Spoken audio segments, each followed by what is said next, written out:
Good morning every student. और कैसे आप लोग? चलो तो ठीक है। अच्छा, तो आज हम तुम्हें बताएंगे, जैसे कल हमारा जो नेक्स्ट लेक्चर हुआ था उसमें हमने सरकार के बारे में आपको बताया था, और कुछ लोगों का कहना ही ये है, कुछ मतलब स्टूडेंट का कहना ये है कि थोड़ा सा हमें फैक्चुअल वाइज बताएं। फैक्चुअल वाइज बताने में एक दिक्कत ये है कि अगर फैक्चुअल वाइज बताते हैं तो उसको हमें रटना पड़ता है। रटने वाली चीज़ हम 4 दिन बाद 6 दिन बाद भूल जाते हैं, इसलिए उसकी थोड़ी सी पीछे का बैकग्राउंड हमें बताना पड़ता है, इसलिए कि स्टूडेंट को वो अच्छे से याद हो जाए। चलो, तो वैसे कोशिश करेंगे हम जो एग्ज़ाम में क्वेश्चन पूछे जाते हैं उनको बताते चलते हैं, और आप बताते भी चलेंगे आगे। इस चीज़ पे स्टूडेंट ध्यान दें। जिस चीज़ को मैं ये बताऊँगी ये क्वेश्चन इस तरह आता है, यहाँ से आता है, उसको तरह नोट कर लिया करें। और ज़्यादातर स्टूडेंट जो भी देखें इसको अपने पास में नोटबुक और पेन लेके बैठें। जिस क्वेश्चन के लिए मैं कहूँ यहाँ से क्वेश्चन पूछा जाता है, इस तरह पूछा जाता है, उसको नोट कर लें और अपना जो भी मार्क दें उसको वो डाल दें उसमें, ठीक है। चलो, तो आज हम बताते हैं। हमारा आज का टॉपिक होगा राष्ट्रपति। राष्ट्रपति मतलब कि प्रेसिडेंट। राष्ट्रपति क्या होता है, इसकी शक्तियाँ क्या हैं, इसका विधायिका में क्या कार्य है, ये सारी चीज़ों के बारे में आज हम आपको वन वाइज बताते चलेंगे। तो हम पहले आपको स्टार्ट करते हैं कि राष्ट्रपति को किस आर्टिकल में संविधान में बताया गया है। तो आर्टिकल के लिए संविधान में आर्टिकल 53 में बताया गया कि राष्ट्रपति क्या है, राष्ट्रपति की आवश्यकता क्यों पड़ती है। तो राष्ट्रपति आज का हमारा टॉपिक रहेगा।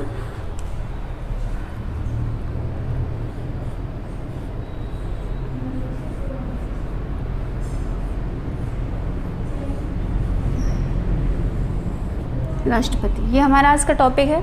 इसके बारे में आज हम बताएंगे ये कि भारतीय संविधान में इसको किस आर्टिकल के अंदर दे रखा है और किस पार्ट में दे रखा है।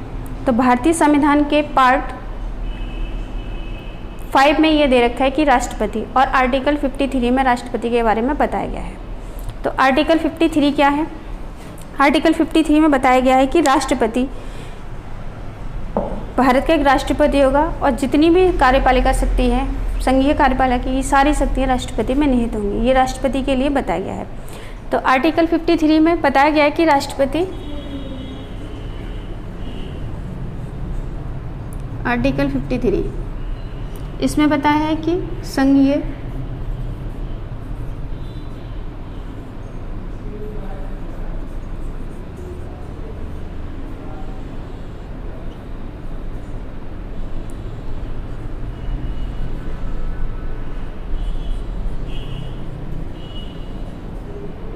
संघीय कार्यपालिका की शक्ति राष्ट्रपति में निहित है।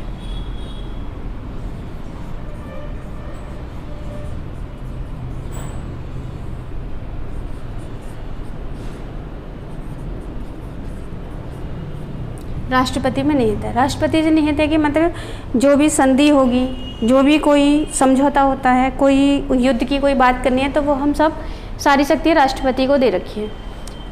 कार्यपालिका में जितने भी काम करने हैं सब राष्ट्रपति के नाम से ही होते हैं।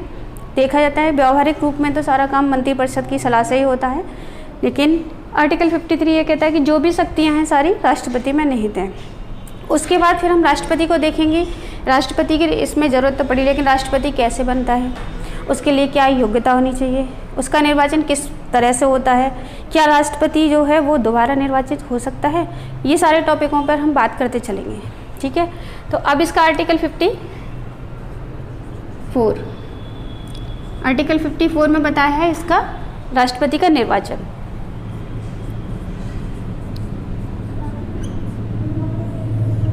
निर्वाचन, जैसे क्वेश्चन यहाँ से आता है कि राष्ट्रपति का निर्वाचन होता है, नियुक्ति होती है, क्या होता है, तो इसमें सीधा होता है कि राष्ट्रपति का निर्वाचन होता है। निर्वाचन क्या होता है, नियुक्ति क्या होती है।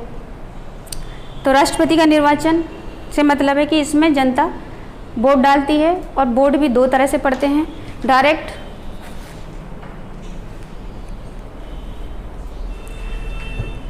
प्रत्यक्ष और अप्रत्यक्ष। प्रत्यक्ष मत कैसे पड़ते हैं, इसके लिए ये होता है कि प्रत्यक्ष निर्वाचन का होता है कि सीधे ही जनता उसको इलेक्ट करती है, जैसे कि ग्राम पंचायत का इलेक्शन होता है प्रधान के लिए, या हमारा कोई सांसद का होता है, या एमएलए का होता है। तो इसके लिए हम क्या करेंगे, हम डायरेक्ट जाते हैं और व्यक्तिगत रूप से उसके लिए वोट करते हैं। ये तो हमारा प्रत्यक्ष। अब बात करते हैं अप्रत्यक्ष क्या होता है। अप्रत्यक्ष निर्वाचन इस तरह होता है कि हम प्रतिनिधि को तो चुनते हैं और हमारा वोट भी जाता है, लेकिन हम डायरेक्ट उस व्यक्ति को ना डाल के हम अपने ही क्षेत्र के किसी प्रतिनिधि को वोट डालते हैं और वो प्रतिनिधि ही उसको वोट करते हैं। ये हमारा अप्रत्यक्ष हो गया। तो यहाँ पर अगर निर्वाचन की बात करते हैं तो राष्ट्रपति का निर्वाचन अप्रत्यक्ष रूप से किया जाता है। और इसमें एक और चीज़ होती है, इसका निर्वाचन अप्रत्यक्ष रूप से होता है। क्वेश्चन यहाँ से पूछा जाता है कि राष्ट्रपति का निर्वाचन कैसे होता है, तो अप्रत्यक्ष रूप से होता है। तो एक क्वेश्चन आपका यहाँ से ज़्यादातर पूछा जाता है। तो राष्ट्रपति का निर्वाचन होगा अप्रत्यक्ष। अप्रत्यक्ष रूप से हम बता ही चुके हैं कि हम डायरेक्ट वोट ना करके किसी प्रतिनिधि को वोट करते हैं और वो प्रतिनिधि उसको वोट करता है। ये हमारा हो गया राष्ट्रपति का निर्वाचन अप्रत्यक्ष रूप से होता है। दूसरा इसका अनुपातिक मत प्रणाली द्वारा होता है। अनुपातिक एकल संक्रमणी मत प्रणाली।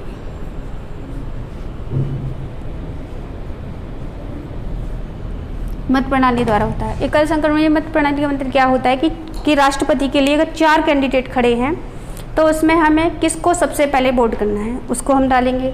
हमें चारों को ही अपनी प्रीफरेंस के हिसाब से देना है। जैसे कि राष्ट्रपति बनने के लिए हमारे 4 मेंबर खड़े हुए उम्मीदवार हैं, A, B, C और D।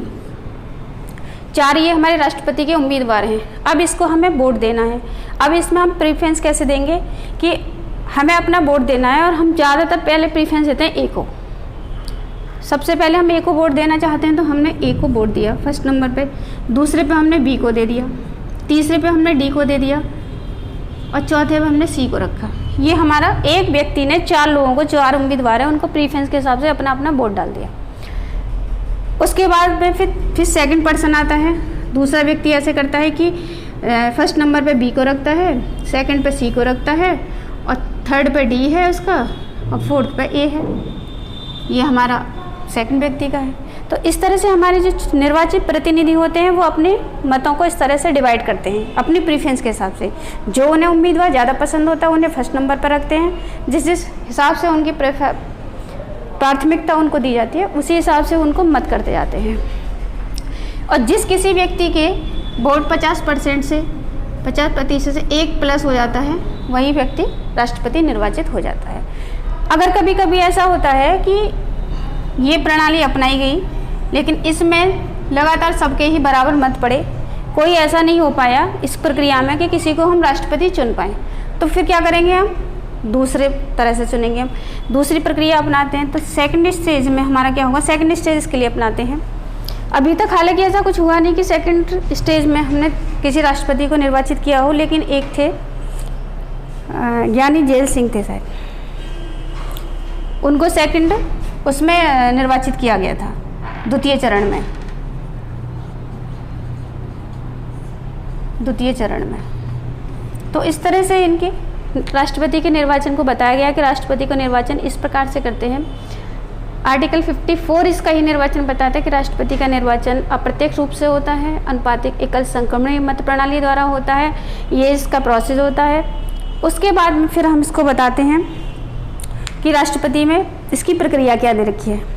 तो निर्वाचन की जो प्रक्रिया है उसको बताया गया है।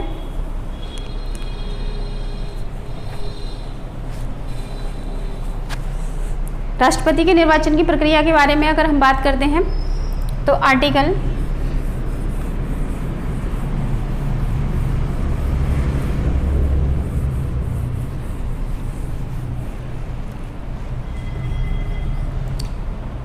55 निर्वाचन की प्रक्रिया की बात करता है। आर्टिकल 55 तो यहाँ पे हम इस तरह डाल देते हैं कि यहाँ पर होगा निर्वाचन की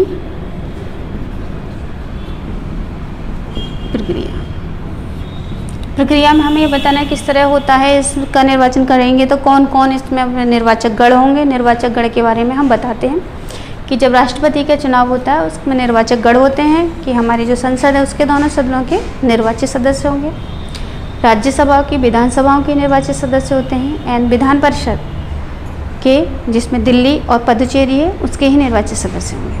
बाकी विधान परिषद के इसमें सदस्य नहीं होते हैं। तो यहाँ पर निर्वाचन प्रक्रिया की बात करते हैं तो हमारे कौन कौन से लोग इसके निर्वाचन गढ़ होता है।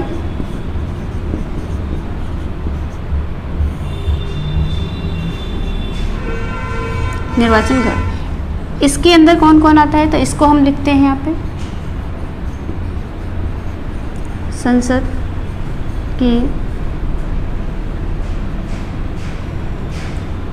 के दोनों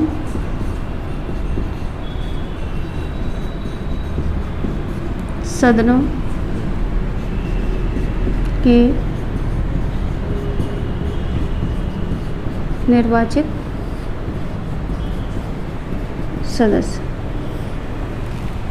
ये बात इसलिए लिखी गई है और बताई भी गई है कि संसद के दोनों सदनों के निर्वाचित सदस्य होते हैं, क्योंकि राष्ट्रपति में जब निर्वाचन की बात आती है तो इसमें मनोनीत सदस्य भी किए जाते हैं, जिसको राष्ट्रपति केंद्र में 2 करते हैं और राज्य में 12 सदस्यों को मनोनीत करते हैं। वो सदस्य इसमें मनोनीत सदस्य होंगे, वो इसमें भाग नहीं लेते, केवल इलेक्टेड मेंबर ही इसमें भाग लेंगे। दूसरा आता है इसमें राज्य विधान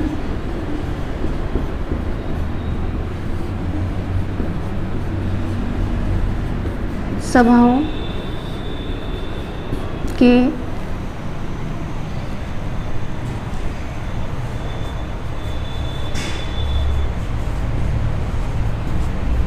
निर्वाचित सदस्य। उसके बाद फिर आते हैं हमारी दिल्ली,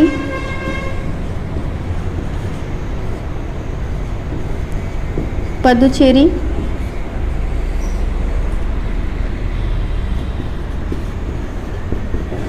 विधान परिषद के सदस्य।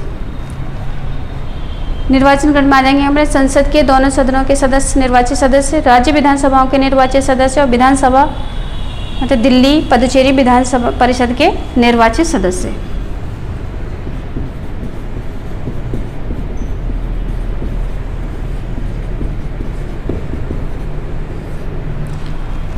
इस वाले आर्टिकल से भी 2 तरह से क्वेश्चन इसमें से पूछे जाते हैं क्वेश्चन कि निर्वाचन गण में कौन लोग निर्वाचित करते हैं, कौन सदन भाग लेते हैं, निर्वाचित सदस्य, मनोनीत सदस्य या सभी सदस्य। तो उसमें हमें आंसर में देना है कि निर्वाचित सदस्य जहाँ लिखा हुआ उसको टिक लगाना है ऑप्शन में।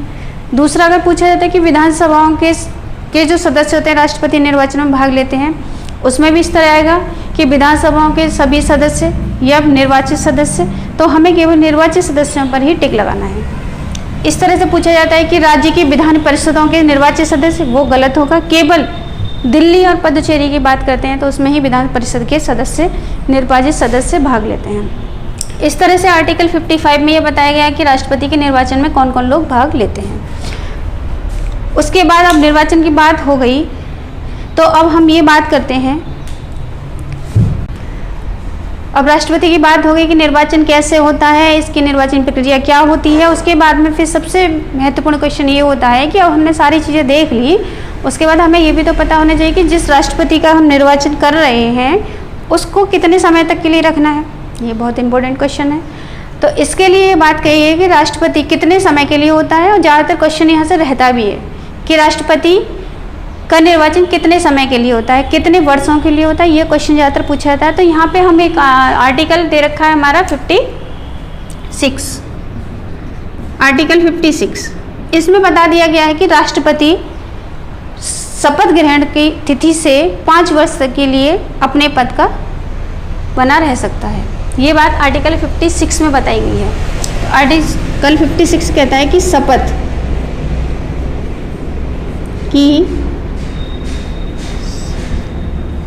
ग्रहण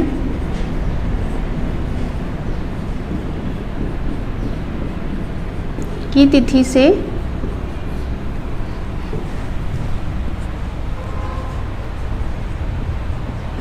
5 वर्ष तक, जिस दिन शपथ ग्रहण की जाती है उससे लेकर के 5 साल तक के लिए राष्ट्रपति अपने पद पर रह सकता है। ये आर्टिकल हमारा 56 कहता है। तो ये तो राष्ट्रपति के ठीक है कितने समय तक रह सकता है। उसके बाद फिर हम बताएंगे कि राष्ट्रपति के लिए बनने के लिए क्या योग्यता होनी चाहिए, क्या वो जो राष्ट्रपति है वो दोबारा निर्वाचित हो सकता है, इस चीज़ के लिए लेकर के एक बात कही गई है। तो उसके लिए हम बताते हैं आपको कि राष्ट्रपति हो गया, वो हमें कोई व्यक्ति अच्छा लगता है कि हम चाहते हैं कि दोबारा वो राष्ट्रपति बने, या उसका ही मन होता है कि मैं दोबारा राष्ट्रपति बनने के लिए खड़ा होना चाहता हूँ, तो वो हो सकता है, उसको पुनर्निर्वाचित के लिए कर सकते हैं। और अगर उसको मेंबर इलेक्ट कर देते हैं तो वो दोबारा भी राष्ट्रपति बन सकता है। ये आर्टिकल 57 इस चीज़ को कहता है। तो आर्टिकल 57 इस चीज़ को कहता है, ये बताएगी पुनः निर्वाचित हो सकता है। तो ये चीज़ आ गई। अब इसको याद करने का एक तरीका है कि मैं आपको यहाँ तक का बताती हूँ। इसमें एक और आर्टिकल है, उसको थोड़ा सा बता देते हैं कि ये सारी चीज़ें आ गई। तो एक व्यक्ति के लिए उसकी योग्यता क्या क्या होनी चाहिए बनने के लिए। जैसे कि हमें कोई एग्ज़ाम देना होता है तो सबसे पहले हम उसमें ये देखते हैं कि ये वाली वैकेंसी निकली है, उसके लिए हमें एलिजिबल है या नहीं है, ये चीज़ें हम वह देखते हैं। उसी तरह से ही है कि राष्ट्रपति बनने के से पहले हमें उसकी योग्यताओं को देखना पड़ता है कि इस व्यक्ति के अंदर ये योग्यता धारण करता है, तभी ये राष्ट्रपति की उम्मीदवारी के लिए फॉर्म भर सकता है। तो यहाँ देखते हैं कि राष्ट्रपति के लिए क्या क्या योग्यता होनी चाहिए। इसके लिए आर्टिकल हमारा 58 कहता है।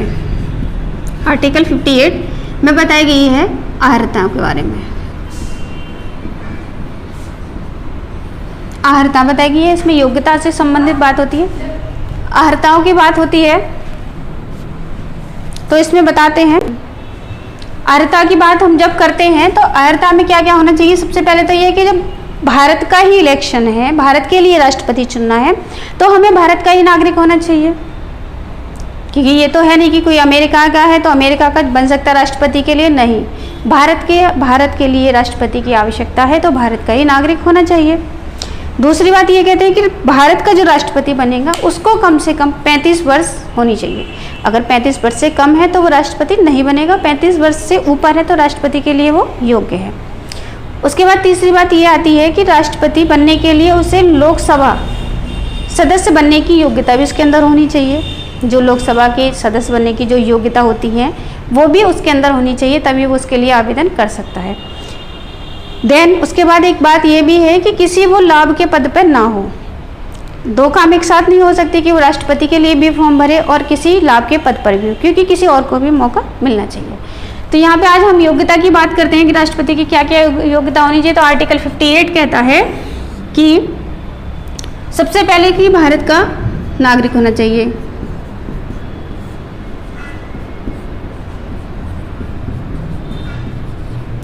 भारत का नागरिक हो। दूसरा नंबर पे आता है कि उसकी आयु 35 वर्ष हो।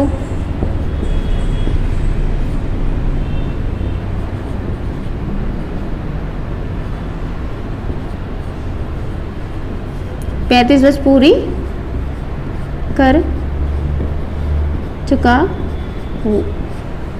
तीसरा आता है, तीसरी योग्यता है इसकी लोकसभा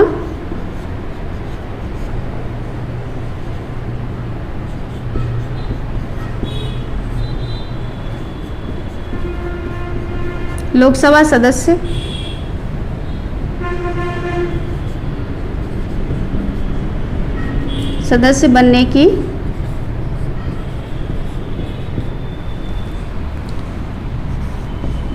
योग्यता धारण करता हो, ये होना चाहिए। उसके बाद फिर इसकी एक और आती है, किसी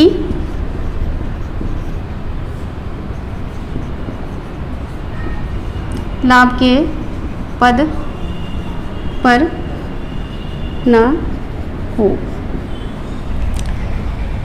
आर्टिकल 58 ये कहता है कि उसकी अर्हताओं के लिए राष्ट्रपति बनने के लिए भारत का नागरिक हो, उसकी आयु 35 वर्ष पूरी कर चुका हो, लोकसभा सदस्य बनने की योग्यता धारण करता हो और किसी लाभ के पद पर ना हो। अगर ये सारी योग्यता उसके अंदर हैं तो वो राष्ट्रपति के लिए उम्मीदवार बन सकता है। ये सारी चीज़ आज हमने बताई आप लोगों को कि राष्ट्रपति का निर्वाचन कैसे होता है, राष्ट्रपति को कहाँ पर बताया गया है, राष्ट्रपति की पदावधि क्या होती है, उसकी अर्हता क्या होती है, ये सारी चीज़ें बताई गई हैं। उसके बाद में इसको याद करने का तरीका बताते हैं कि ये तो था इसका ऐसे, लेकिन याद इस तरह से कर सकते हैं। इस वाले डायग्राम को आप लोग थोड़ा सा उतार लेना जल्दी से, क्योंकि ये थोड़ा सा काम आएगा आपके शॉर्ट नोट में भी। तो ये सीधे सीधे लिखना है यहाँ पे डालना आर्टिकल 53 संघीय कार्यपालिका की शक्तियाँ, तो यहाँ पे डाल दो शक्तियाँ।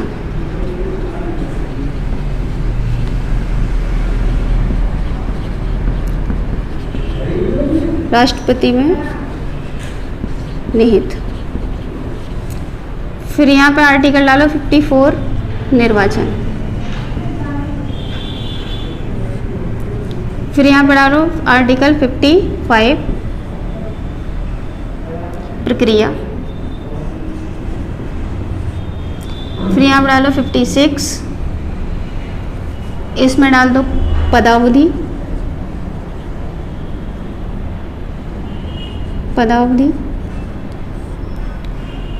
आर्टिकल 57 में डालो पुनः निर्वाचित।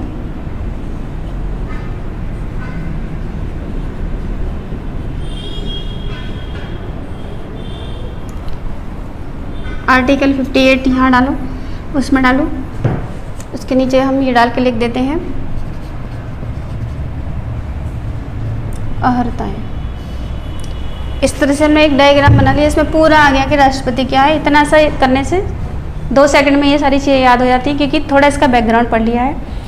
यहाँ से क्वेश्चन आ जाते हैं, ज़्यादातर ये क्वेश्चन एग्जाम में पूछे जाते हैं।